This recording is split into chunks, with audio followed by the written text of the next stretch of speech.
సినీ రంగానికి సంబంధించినటువంటి ఇద్దరు మహిళలు మా పార్టీలో చేయడం జరిగింది. ఒకరు దాంట్లో ఆమిని గారు, రెండోది శోభలత గారు. మీకు ముందుగా శోభలత గారు ఆమె వారు only women makeup in the cine industry. వారు సినీ ఫీల్డ్లో మహిళలకు మేకప్ ఉమెన్ లేదు, మేకప్ మెన్ స్టేటస్ లేదు అని అంటే వారు ఫైట్ చేసి కోర్టులో న్యాయమైన పోరాటము, ప్రత్యక్ష పోరాటము, వారితో పాటు రోజు కిషన్ రెడ్డి గారు కూడా సపోర్ట్ చేశారు. పోరాటం చేసి అప్పుడు సినీ ఇండస్ట్రీలో మహిళా మేకప్ మెన్ ఉండొచ్చు అని చెప్పేసి వాళ్ళందరూ కూడా ఒక డిసిషన్ తీసుకోవడం జరిగింది. She a whistle blower. వారు ఫైట్ చేశారు కాబట్టి శోభలత గారిని అందరూ కూడా అభినందించాల్సి ఉంది. ఎందుకంటే వారు పోరాటం ఆ విధంగా చేశారు. వారు ఈరోజు మన పార్టీలో చేరారు.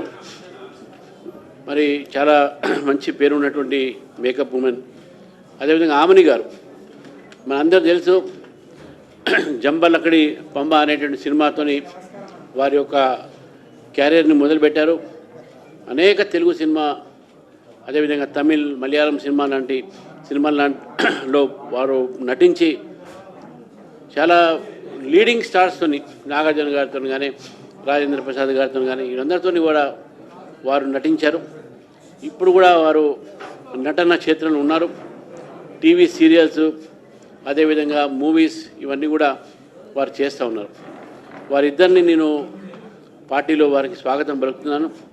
నరేంద్ర మోదీ గారి యొక్క పరిపాలన, నరేంద్ర మోదీ గారు తీసుకుంటున్నట్టుగా ఏవైతే విధానాలు అయితే ఉన్నాయో ఈరోజు వారు దాన్ని, వీరిద్దరు కూడా దానితో వారు ప్రభావితమై మేము కూడా దేశానికి సేవ చేయాలి, మా ఫీల్డ్ ద్వారా మేము సమాజానికి సేవ చేయాలనే ఆలోచనతో వారు ఈరోజు భారతీయ జనతా పార్టీలో చేయడం జరిగింది.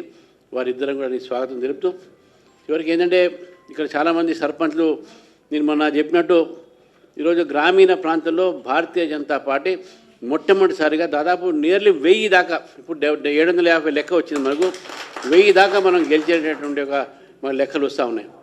దాంట్లో కొంతమందిని బెదిరించి పార్టీ మార్చే ప్రయత్నం కూడా కాంగ్రెస్ పార్టీ చేస్తుంది, కానీ ఎవ్వరు కూడా పోవట్లేదు. ఈరోజు కిషన్ రెడ్డి గారి వారి యొక్క స్వస్థలం, వారు పుట్టిన గడ్డ, ఆ ఏరియాలో కూడా మొత్తం కూడా 15 సర్పంచ్లు ఆ ప్రాంతంలో గెలిచినటువంటి గడ్డ ఈరోజు మనకు చుట్టూ హైదరాబాద్ చుట్టుపక్కల చేవళ్ళ కానీ, మహేశ్వరం కానీ, ఇబ్రాహీంపట్నం కానీ, ఈ ప్రాంతాల్లో దాదాపు మాకు 100 సర్పంచ్లు గెలిచినటువంటి ఉన్నాయి. ఇక్కడ చాలామంది మహేశ్వరం, ఇబ్రాహీంపట్నం నుంచి వచ్చారు కొంతమంది, వారు కూడా ఈరోజు ఉన్నారు ఇక్కడ.